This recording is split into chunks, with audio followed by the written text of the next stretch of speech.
अरे एक साहब कहते हैं मस्जिद में घुस के मारूंगा। क्यों मारोगे भाई, क्या गलती है? मैं कुरान शरीफ नहीं पढ़ने दूंगा, मैं लाउड स्पीकर बंद कर दूंगा। अध्यक्ष महोदय, ये देश हिंदू और मुसलमानों के प्रेम का देश है, आपस में मिलकर रहने वाला देश है, हमारी संस्कृत है एक दूसरे के साथ प्यार मोहब्बत। अध्यक्ष महोदय, जब दिवाली और होली आए तो मुसलमान जाकर उनको मुबारकबाद दे, जब ईद और बकरीद आए तो हिंदू भाई जाकर मुबारकबाद दे। ये देश में होना चाहिए। अध्यक्ष महोदय मंत्री महोदय बोला, अध्यक्ष महोदय हरकत है, अध्यक्ष महोदय अध्यक्ष मंत्री महोदय बोला. अब्बू आझमी जी जे बोलतायत त्यांना जास्त भाईचारा विचारा ह्या गोष्टी बोलतायत, त्याच्यात काय नाहीये. आम्हाला त्यांचं भाषण ऐकायचंय, कारण आता आम्ही मंत्री झालोय, आता आम्ही ऐकणार. एक मिनट अध्यक्ष, ये मोहन भागवत साहब को मानते हैं कि नहीं मानते हैं? आदरणीय मोहन भागवत साहब ने कल ही कहा है, ये नेता लोग जो है ना अपना कद बढ़ाने के लिए ये सब कर रहे हैं। ये श्री मोहन भागवत जी की बात है, बंद करो ये सब चीजें। अध्यक्ष महोदय, अध्यक्ष महोदय, मैं मुख्यमंत्री जी बैठे हैं, मुझे बहुत खुशी है कि मैं उनके सामने कुछ बोलना चाहता हूं। अध्यक्ष महोदय, मुख्यमंत्री से मैं एक प्रोटेक्शन चाहता हूं आज। अध्यक्ष महोदय, हमारा देश एक धार्मिक देश है।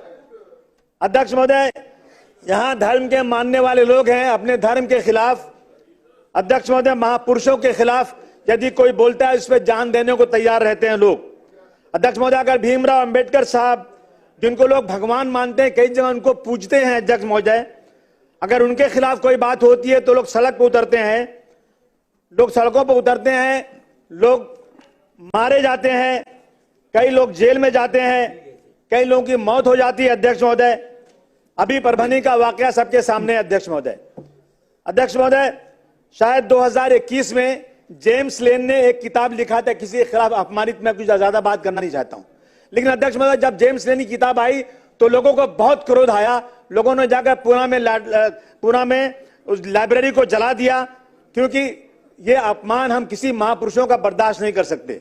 अध्यक्ष महोदय, उस वक्त आर पाटिल साहब ने कहा था जेम्स लेन को अमेरिका से लाएंगे, केस चलाएंगे, लेकिन आज तक तो उनको लाया नहीं, कोई केस हुआ नहीं, अभी तक कुछ किया नहीं गया।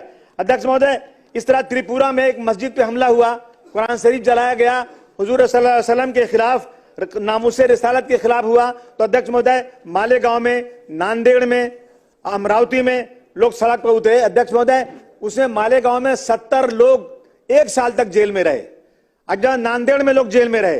अध्यक्ष महोदय, मेरा कहना है कि अगर हमें लॉ एंड ऑर्डर को दुरुस्त करना है तो मुख्यमंत्री जी, मैं आपसे निवेदन करता हूं, हाथ जोड़ के आपसे निवेदन करना चाहता हूं, 50% आपका लॉ एंड ऑर्डर नहीं दुरुस्त है तो आप बोल देना मुझे।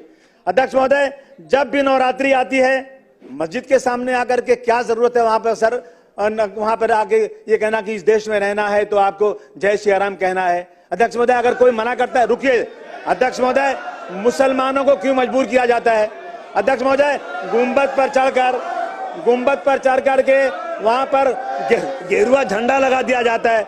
अध्यक्ष महोदय, जिससे झगड़ा होता है, लड़ाई बढ़ती है। अध्यक्ष महोदय, अगर इस तरह की चीजें देश में चलेंगी तो लॉ एंड ऑर्डर कैसे दुरुस्त होगा? मैं अध्यक्ष महोदय, विशालगढ़ में मस्जिद के ऊपर चलकर गुंबद पे हथौड़ा मारा गया, सबने अपनी आंखों से देखा।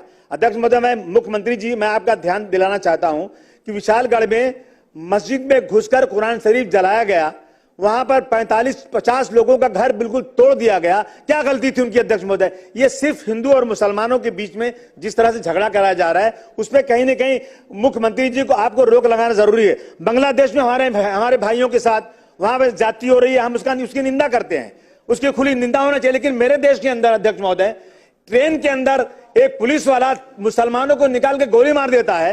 अध्यक्ष, उसकी निंदा क्यों नहीं जोरदार तरीके से होती? क्यों नहीं हमारे और भाई सड़क पे उतरते?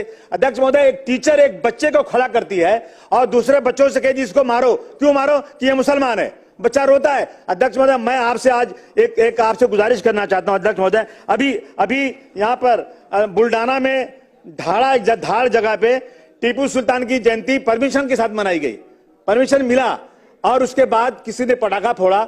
अध्यक्ष महोदय, ऐसा वहां पर लड़ाई झगड़ा हुई, वो गरीब मुसलमान जिनके घर ही नहीं है, टीन का पार्टीशन है, उन घरों में रात को पुलिस घुस करके इतना 12 लोगों को जला दिया, प्रॉपर्टी जला दिया। अध्यक्ष महोदय, इन सब चीजों पर अध्यक्ष महोदय कहीं न कहीं रोक लगना चाहिए। अध्यक्ष महोदय, रात को 10 साढ़े 10 बजे घुस करके मारा गया और आरोपियों को कार्रवाई की गई। अध्यक्ष महोदय, मुस्लिम समाज के 28 लोग पकड़े गए, दूसरे समाज के 7 लोग का नाम, उसमें 4 ही गिरफ्तार हुआ। अध्यक्ष महोदय, मेरा कहना है कि इन चीजों को कहीं न कहीं अध्यक्ष महोदय रोकना चाहिए। अगर आपको वाकई इस महाराष्ट्र के अंदर लॉ एंड ऑर्डर दुरुस्त करना है, आप देख लीजिए इन वजह से कितने झगड़े बढ़ते रहते हैं। आप एक बार एक कानून बना दीजिए, किसी ने किसी महापुरुष के खिलाफ बोला, किसी ने पैगंबर इस्लाम के खिलाफ बोला, किसी ने मंदिर मस्जिद का झगड़ा शुरू किया, किसी ने यह कहा कि इस देश में 20 लाख मुसलमानों को मार देना चाहिए। अध्यक्ष महोदय, मैं हाथ जोड़ के आपसे निवेदन करना चाहता हूं, मैं मुख्यमंत्री जी का ध्यान इधर चाहता हूं कि आप एक कानून बना दीजिए अध्यक्ष महोदय कि अगर किसी ने धर्म के खिलाफ या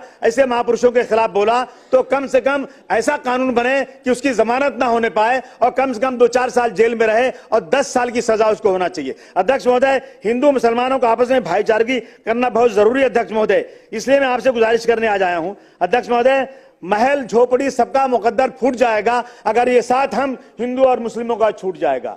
दुआ कीजिए कि हमें प्यार के रिश्ते रहे कायम। अगर ये रिश्ते टूट जाएंगे मुख्यमंत्री जी, भारत टूट जाएगा। मेरा आपसे निवेदन है, आप आज एक वादा कर दीजिए कि आप एक ऐसा लॉ बनाएंगे, ऐसा कानून बनाएंगे जो धर्म के खिलाफ लड़ाई करने वालों को बहुत सख्त सजा मिलेगी। मैं आपको यकीन दिलाता हूं महाराष्ट्र का 50% लॉ एंड ऑर्डर दुरुस्त हो जाएगा। ये गुंडागर्दी खत्म होना चाहिए।